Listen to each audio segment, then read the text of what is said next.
শুটকি প্রেমীদের কাছে শুটকিটা যেন অমৃত একটা খাবার। Hello everyone, welcome to my another video. কেমন আছেন সবাই? আশা করছি ভালো আছেন।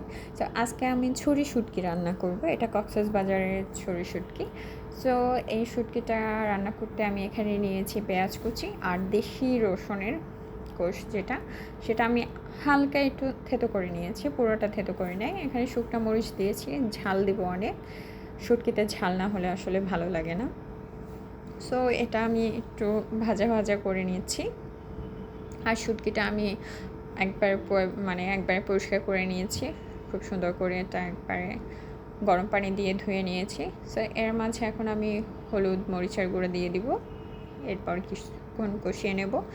আর ছুরি শুটকিটা কিন্তু অনেক শক্ত হয়, এটা আসলে অনেকক্ষণ ভিজিয়ে রাখতে হয়, এরপর গরম পানি দিয়ে খুব ভালো করে পরিষ্কার করতে হয়, নয়তো কিন্তু।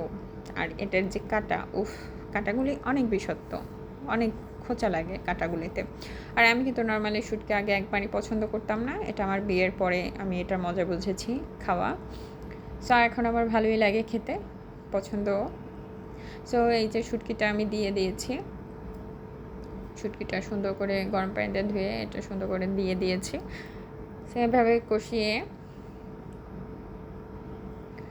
এটা ভালো করে এখন কষিয়ে নিব। তো এটা কিন্তু অনেক ঝাল দিয়েছি আমি, এটা শুকনো ঝাল দিয়েছি, শুকনো ঝালটাই বেশি দিয়েছি। সো এটা কষানো প্রায় শেষের দিকে। কালারটা অনেক সুন্দর আসছে এখানে, মানে যতটা দেখা যাচ্ছে তার থেকে অনেক বেশি সুন্দর কালার আসছিল, ভাল লাগছিল দেখতে। আর রসুনের কোষগুলি অনেক কিউট কিউট লাগছিল।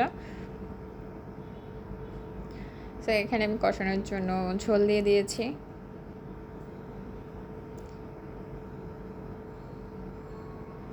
এই শুটকি দিয়ে অনায়াসে 1 প্লেট ভাত খেয়ে ফেলা যায়।